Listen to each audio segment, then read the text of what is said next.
Olá pessoal, bem-vindos a mais um episódio do podcast da Rafus Press.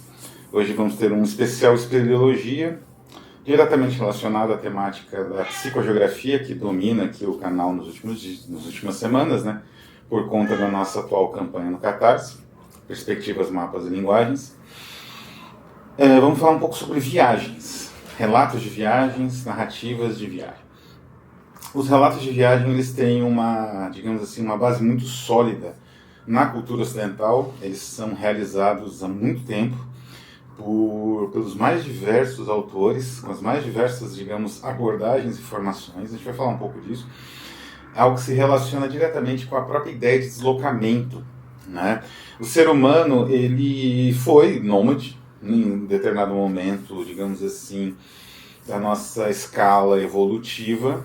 Não necessariamente o Homo sapiens, um pouco o Homo sapiens, mas o Homo sapiens já transitou, né, rapidamente para a agricultura e para a tentativa de ser, digamos assim, o máximo possível estático, né? Então o deslocamento ele tem muito a ver com a própria noção de deriva, essa ideia realmente de algo que não tem uma, digamos assim, não tem um laço fixo, e isso faz com que esse objeto, né, ou ser, no caso, se desloque livremente pela cidade, pelo território, etc., ocupado ou não por seres humanos. Então a narrativa de viagem ela tem esse impacto tremendo na nossa cultura por conta de ser algo, digamos assim, contra a natureza humana, de certa forma, que é uma natureza que busca o estático, busca o repouso, né? Busca o gregário, né? E a narrativa de viagem, o relato de viagem, vai estar associado, a depender da, digamos assim, da linha teórica encontrada, ela vai estar associada à ficção científica, às narrativas de terror, não é? Pelo encontro com o outro, né? Resultando daí o choque, né? O horror. A narrativa, evidentemente, ficção científica, quase todos se baseiam em um tipo de deslocamento. A própria origem da ideia de relato e narrativa nos contos de fada e mitos, eles são relacionados a ideias de deslocamento de um lugar para o outro. E isso, de certa forma, se inspira nos deslocamentos reais registrados, né, que é o que a gente vai falar hoje, que são esses livros de viagem, esses relatos de viagem. Como eu mencionei, a humanidade ela precisa de motivos no passado, especialmente no nosso passado mais ancestral, ela precisava de motivos muito, muito sérios para sair de um ponto A para um ponto B. Em geral, esses deslocamentos demoravam, às vezes, assim, décadas, às vezes, muitos anos. Se a gente pensar, por exemplo, nas populações que se deslocaram do nosso berço, né, o berço da humanidade, ou pelo menos do Homo sapiens, digamos assim, do mais recente, né, e único hoje, nós somos os últimos, né, do gênero Homo, se deslocando da África para a Europa, né? Imagina, foi traumático, eram climas diferentes, uma longa caminhada muito perigosa, evidentemente, né? E por vezes também a humanidade tinha que se deslocar quando acabava a comida, né? Então esses fluxos migratórios, às vezes fluxos, não fluxos exatamente, mas deslocamentos curtos para obter comida em um outro lugar, caçar. Isso alguns animais de predação fazem até hoje. Deixam os filhotes ou as famílias, né? Ou enfim, o grupo, os mais jovens, os mais fortes, vão caçar e traz para o resto, né? O homem fazia isso também, algumas vezes, né? E esse é um tipo de deslocamento dramático, digamos assim, e era basicamente o deslocamento da humanidade quando ainda não existia escrita, ou, enfim, não era codificada como hoje, ou como nos últimos milênios mais próximos, né? Nos últimos, sei lá, uns 30 mil anos atrás, era assim, que foi como o ser humano, ou a espécie humana, conseguiu colonizar aí lugares bem distantes, né, como a América do Sul, por exemplo, né, descendo ali o continente inteiro. Imagine quantos anos isso demorou. Não é? Os relatos religiosos, seja a Bíblia, seja o Gilgamesh, né, eles meio que falam um pouco disso, né, exatamente de deslocamentos humanos migratórios por conta de uma série de motivos específicos, como as correntes migratórias atuais também. Isso não mudou né? Um aspecto interessante da viagem é que, embora o ser humano tenha essa tendência a ficar num lugar só, a verdade é que a pressão para você mudar, muitas vezes através de guerras e conflitos, é gigantesca. Então o ser humano está constantemente mudando, se exilando, entrando num fluxo migratório para um outro país, uma outra nação, etc. Né? Mas isso foi no passado, bem recuado. Né? Chegou um determinado momento que o ser humano começou a se estabelecer e surgiram as civilizações mais conhecidas na antiguidade, seja na África, na Ásia, numa parte da Europa e na América, obviamente, né? Com os primeiros povos pré-colombianos. Nesse momento, começa a existir o deslocamento com outras motivações. Digamos assim, a viagem, né? Esse processo de você sair de um ponto e chegar em outro, que, no caso dos nossos ancestrais mais recuados no tempo, né? Era feito a pé, né? Então demorava, para você percorrer um tanto de quilômetros, demorava muito tempo.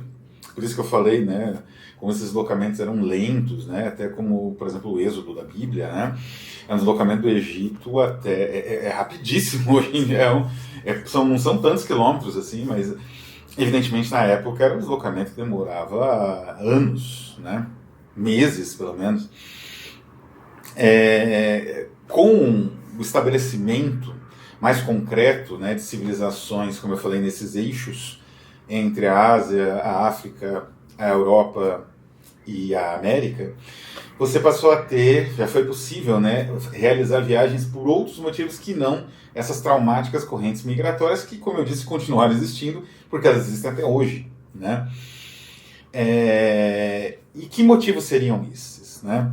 As viagens no passado, por mais que não fossem a pé, igual um grupo humano se deslocando de um ponto para outro para tentar habitar uma outra região ou coisa do gênero, como é descrito no Êxodo, por exemplo, ainda que não fosse esse o objetivo, os deslocamentos eram ainda perigosos. Eles tinham que ser feitos por pessoas bem destemidas e que tinham bastante, digamos assim, domínio de técnicas de navegação, de localização, né? Não era tão fácil, não existiam mapas tão confiáveis, algumas coisas eram na base da leitura das estrelas, da memória, não é? Para que lado eu vou, qual o caminho melhor, se tinha que ter uma memória boa. Então era realmente perigoso o deslocamento entre a antiguidade mais recuada e até mesmo o final da Idade Média. Até esse período era difícil. E as pessoas se deslocavam basicamente por 3 motivos. Nesses 3 motivos, essas pessoas realizavam o registro desse deslocamento, de uma forma ou de outra. Já vamos tratar disso. O primeiro motivo era um motivo, digamos assim, comercial. Os comerciantes impulsionaram a humanidade desde, digamos assim, do estabelecimento da linguagem com os fenícios e os gregos, né? Porque era através dessas trocas, né, como que os gregos ficaram conhecendo o alfabeto dos fenícios e criaram o seu próprio. Através dessas trocas comerciais, né? Trocas pacíficas, às vezes militares também, às vezes incluía saque, né? Mas, enfim, algum tipo de troca mais ou menos comercial existia e era feita por esses comerciantes que eram muito habilidosos, né? Existiu a grande imagem disso, já mais recente, né? Mais na Idade Média, seria o Marco Polo, mas temos aqui uma obra que saiu pela Carambai alguns anos atrás, que é o Viagem ao Volga, de Ahmed Ibn Fadlan, que é sensacional, né? Essa capa é incrível, uma das mais belas capas produzidas pela Carambaia, e é um relato de viagem de um árabe, né? Numa missão diplomática para visitar um grupo no Volga, né, pedir ajuda para eles, uma tribo, né, um grupo humano, e ele vai e visita e descreve os hábitos, né? Então esse tipo de relato, isso foi quando que vem iniciozinho da Idade Média, assim, do tipo 700 depois de Cristo, na verdade mais ou menos 921 depois de Cristo, 309 da Égira, né? Bem no meio da Idade Média ali. Então é um livro muito arguto, né? Esse rapaz, Ahmad Fadlan, ele tinha uma observação muito precisa, quase etnográfica nos hábitos e tal, né? Então, jornadas comerciais eram frequentes e deixaram muitos relatos igual esse, né? Que eu recomendo comprar, adquirir, porque é fascinante a descrição desses povos assim que tinham uma religião meio flutuante, né? Era aparentemente meio islamizado, mas não era tanto assim. Tinha muito forte ainda a influência das concepções nórdicas, da visão viking, né? Tanto da realidade, né? Quanto de tudo, do mundo, né? O segundo motivo era o motivo religioso. E aqui temos um outro exemplo, outra obra que vocês podem encontrar. Eu vou deixar na descrição as referências, como sempre deixo, mas é fácil achar na livrarias da vida aí, no Amazon, né? Que é o itinerário de Benjamin de Tudela, né? Essa é uma viagem religiosa.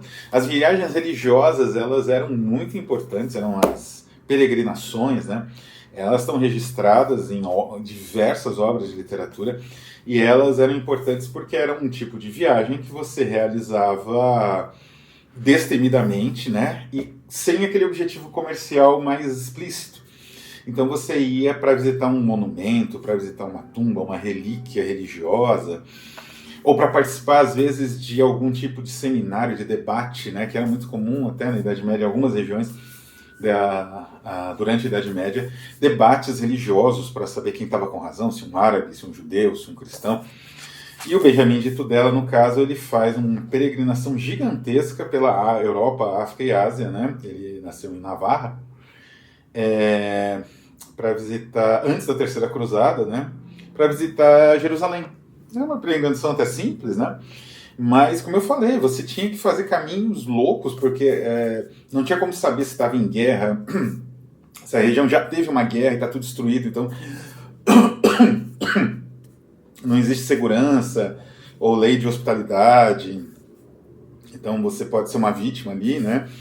Então você tem que, às vezes, fazer um outro caminho, as pessoas falam. Ou então pegar um barco, esse barco sofre algum problema, é afundado, né? Ou acaba apreendido no meio de uma guerra, se pegar um outro barco, ir para outro lugar. Então são anos, né? Ele demorou anos para chegar em Jerusalém. E nesse período ele foi conhecendo todo o Mediterrâneo, tudo ali, né? Então é outro livro genial como esse também, né? São duas religiões mais ou menos opostas, ou pelo menos em conflito hoje, mas não eram no passado, pelo menos não dessa forma. Mas representam muito bem visões não cristãs desse passado e muito, muito sofisticadas, né? E uma percepção que tem até elementos de deriva, né? Que você vai percebendo como esses comerciantes religiosos ou peregrinos, né? Eles vão observando o universo ao redor deles e tentando montar painéis, né? Mais ou menos daquilo que eles estão vivenciando, que é, no caso, tanto aqui do Benjamin Tudela, essa muito rica vida mediterrânea, né? Muito variada, muito rica. E no caso do Fadlan, é o frio, as condições extremas da Europa próxima ali, na Europa Central, próxima dos povos nórdicos, mais para o norte da Europa, né? E o terceiro motivo para você estabelecer uma viagem nesse passado entre a Antiguidade e a Idade Média, né, esse passado em que as viagens eram muito perigosas e os artefatos, né, que, digamos assim, possibilitavam as viagens eram muito, muito precários, né? Então você tinha até, sei lá, em determinado momento, você começa até parecido com um astrolábio, uma bússola, mas não é exatamente uma bússola, um astrolábio, então não é, a precisão é muito menor, então é muito mais arriscado, não é? O risco de tempestades, o risco de uma viagem, não é? Era gigantesco, né? E o terceiro motivo, então, é a guerra. E estes dois livros são talvez os maiores monumentos literários da humanidade, que é a Odisseia e a Ilíada, que veio antes. Elas relatam exatamente isso, uma viagem para a participação de uma guerra, né? Então, quando você ia para uma guerra, você viajava. E a volta podia demorar anos e podia ser dificílima. Então, muitos soldados ficavam, né? Isso aconteceu, por exemplo, com os generais do exército do Alexandre, né? Se você fica onde você está, porque é impossível o retorno, né? O Alexandre o Grande, o macedônio, né? Então, a Odisseia, ela narra exatamente isso, né? O Odisseu saindo de Ítaca, que é a ilha onde ele governa, né? Indo para uma viagem de batalha, né? Ele vai combater ali os troianos. Ele desaparece no fronte, coisa que acontece até hoje, aliás, não é incomum acontecer. E ele demora anos para voltar do fronte, né? Então o retorno dele é mais complicado que a ida. E isso também é típico de quantos ex-soldados ou pessoas assim que às vezes são capturadas ou não, ou se perdem, ou são feridas, né, em combate num país estrangeiro e acabam ficando nesse país anos, até conseguir voltar para a própria nação, já não reconhece mais nada. Tudo que era dele foi tomado, né, porque ele é, de certa forma, um veterano de guerra, e só que ele não estava ali para testemunhar as mudanças no país, ou as mudanças que aconteceram, né. Então, é uma história muito poderosa, a história criada por Homero, porque é exatamente a história que a humanidade vive desde a antiguidade mais ancestral, que é a história da guerra, né? E a guerra faz com que você se desloque e participe ali, né? Como eu disse, você faz longas, né? E é interessante porque a guerra motiva longos deslocamentos, né? Uma outra obra da antiguidade que trata disso é do Xenofonte, filósofo e mercenário, ele também era mercenário de profissão, que é Anabases, né? Que divide em 3 partes, né? Catabases e a Parabases, né? Que trata exatamente de um soldado, nesse caso filósofo, Xenofonte, que se integra às fileiras de uma guerra civil, mais ou menos estava acontecendo entre os persas, ele se integra às fileiras do rei local, né? Do rei que estava assim, digamos, empoderado, né? Que estava entronizado, na verdade, né, o rei local, e ele participa desse grupo de mercenários imenso, e para voltar para a Grécia, né, ele vai até o extremo, que seria mais ou menos o extremo da Síria ali, né, da Pérsia, no caso, e depois ele volta até o Helesponto, né, que é bem célebre esse ponto entre a Europa e acho que a Ásia, né, e então é uma viagem gigantesca, que ele relata um monte de livros que depois foram compilados, evidentemente, né, com o passar do tempo, e formaram o Anabases, né? Um livro sensacional também, né? É a mesma, digamos assim, a mesma essência do Homero, né, da Odisseia e da Ilíada, só que uma viagem real, que aconteceu mesmo com pessoas reais que foram para lutar pelos persas, né, pelo rei, o rei que era reconhecido, né, dinasticamente ali dos persas. E então esses 3 motivos foram essenciais para as viagens do passado registradas, né, dessa forma que eu mencionei. Como eu falei, bem variado. A gente tem um registro quase etimológico de um comerciante.